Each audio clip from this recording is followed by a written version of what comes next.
The tile you wanted may be out of stock, so you have to go back to the design store and start something new, start the process new to find something suitable. It's a good idea to cook ahead and freeze meals, or order online, or have those meal plans delivered if you have still the space and your stove is still connected. But at the end of a hard day, you may not even feel like running out to even having a pizza delivered. So you want to set up a separate area for, coffee mugs and utensils, disposable plates, paper towels, dish soap, microwave, toaster. Pull out an electric skillet and cook in that, or you do your air fryer. Don't go into a project thinking that all the walls have to come down. Some people going, oh, I'm just going to start new. Well, there may be things you can keep, because it's costly to move plumbing.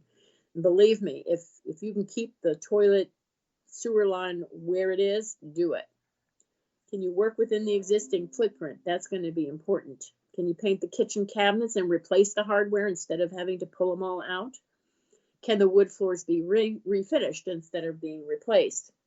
Can you install mid-range appliances instead of upscale expensive appliances?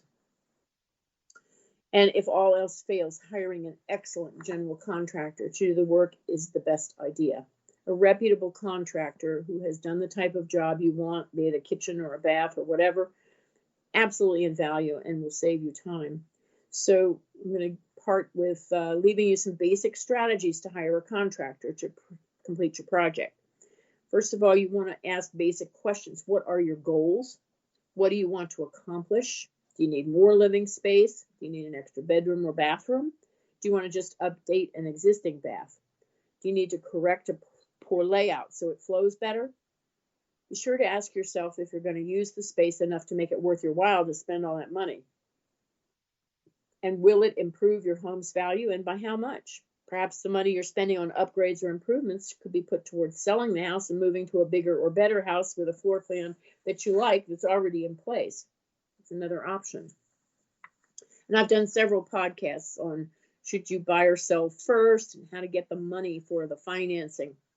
As I've mentioned in other podcasts, architects, kitchen and bath designers, and others in the field can convert your wish list into a detailed plan, and they can give you a rough idea of how much it will cost. The more design work that's needed, then you'll benefit from hiring an architect or an interior designer, because they'll be able to figure out if it's a supporting wall, where can you bump out the ceiling, that sort of thing.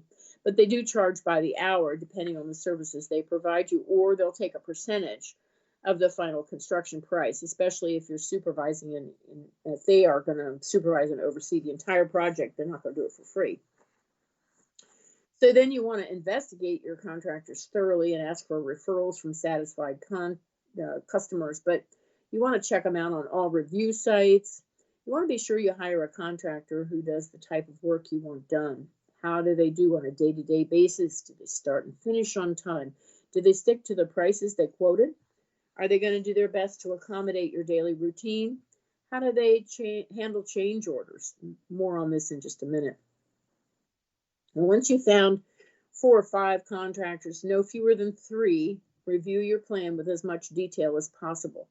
You may want to tell them up front that you have XYZ budget amount to work with, and they can tell you if you're pie in the sky or if it's realistic. And they can maybe also make suggestions on where you could cut costs but still get the same look that you're looking for. They're going to be at your home every day working for weeks and weeks. So check out their credentials and their references and their licensing and their insurance. Are there any past lawsuits or complaints, and how were they resolved? Then you're going to need to evaluate each proposal by comparing their prices, payment schedules, warranties that they offer, what's involved with a change order. Many contractors will give you an allowance for the cost of kitchen cabinets, appliances, countertops, and other products. They'll most likely give you allowances for a high-end, a medium grade, or a budget kitchen cabinet, for example. So you want to sign a contract with the company that you'll feel will do the best job. And yes, have your attorney review it for you, because the contract will include details on the work, who will do it, how they expect to be paid, how often. They're called drawdowns. And you don't want to let the contractor write up the contract without having it reviewed. Something you may not think of is that any worker who comes to your house to do remodeling can place a lien on your property, which means he's stating that he was never paid for the work. So you want to get something from the general contractor that says, yep, these guys were paid, because even if you paid the general contractor in full does not mean that the subcontractors were. So you want to have a lien waiver for each installment before you pay the next installment, and get a statement in writing that shows that the contractor used your payment to pay for labor and materials. We'll also include information on how changes will be handled, when will they start, when do they expect to finish. That's part of the job as well. And don't give the final payment until you're satisfied that it's done. Realistically, the deposit really should be as low as possible, and the final payment should be the highest, and that gives you more leverage in getting the best job out of them. Many states have consumer protection laws that give homeowners 3 days to rescind a contract without penalty. If your state doesn't have that, have your attorney include one. And most importantly, a contract isn't a binding legal document unless it's signed by both parties. It's also important to have the contractor's license number and his address, as well as yours, included. And, during this process, there's going to be disruption. Your home's going to be in disarray for a while, and your privacy will be disrupted. I mean, people show up at 7 o'clock in the morning and work till 3 or 4 in the afternoon. You want to talk with the project manager every day that the crew is there. You want to meet that person up front. They'll do their job, but you have to do your part too. You need to be available for questions, and you need to realize that no contractor can foresee every problem, especially on an older home. So you want to be prepared to compromise on solutions you can live with. And last, and probably the most important, is how to pay for the project. I have podcasts with lenders who specialize in home repair and renovation loans. You want to listen to those podcasts for detailed information. So here's a few ways, though, that you can turn your dream into reality with financing if you need it. You can always pay cash. If you have enough in short-term savings, it's the simplest payment option, especially if it's a small job. There aren't any forms to fill out. You don't have to get an appraisal. You don't have to wait for a lender approval. The drawback is that the money you could be spending could be earning interest in an investment, but your home is an investment, so think of it either way. And your home improvement loan may be tax deductible, but cash isn't. So you want to talk to your financial advisor to see if cash is an option for your situation. You can get a home improvement loan. If the project is costly and you don't have enough in your savings to pay for it, home improvement loan may be the answer. If you choose an unsecured personal loan, you can most likely get more than you could on a credit card, but don't borrow more than you need, and make sure you know what the monthly payments will be. The Federal Housing Administration, or FHA, offers special loans for home improvements, and I did a podcast on that as well. Another way to finance is use credit cards. Find a card that has a 0 interest period for a specified amount of time. There's a lot of good ones out there. That gives you some time to make payments on the card without any incurring interest. You can get a home equity line of credit. This loan is a revolving line of credit with your home as the collateral, and usually they'll give you 75 to 80% of your home's appraised value minus your current mortgage.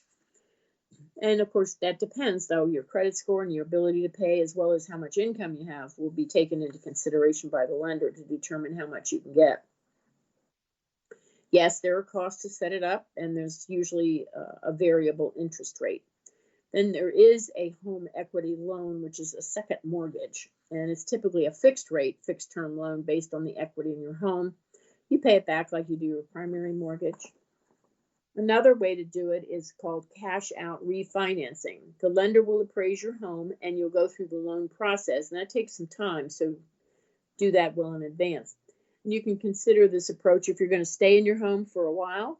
But if you think you're only going to stay for a year or two, choose another option because you won't get your costs back in time. And if you shop around for the best loan, you'll be given a variety of choices regarding points, discount points, interest rate. A point is simply an upfront fee the lender charges you for locking in a lower interest rate. Each point amounts to 1% of the total loan amount. So let's say a bank charges you 2 points on a $10,000 loan. You pay an extra $200 when you settle. So that can be a good idea if you're going to stay in the house for a while, because you'll have a lower interest rate. So there's a lot of things to think about. Just plan ahead and don't do stupid stuff if it's going to get you in trouble. If you have any questions, you can email me at moveorimprovewithdebbie@gmail.com. And I look forward to having you join me for my next podcast. Thanks for joining me today.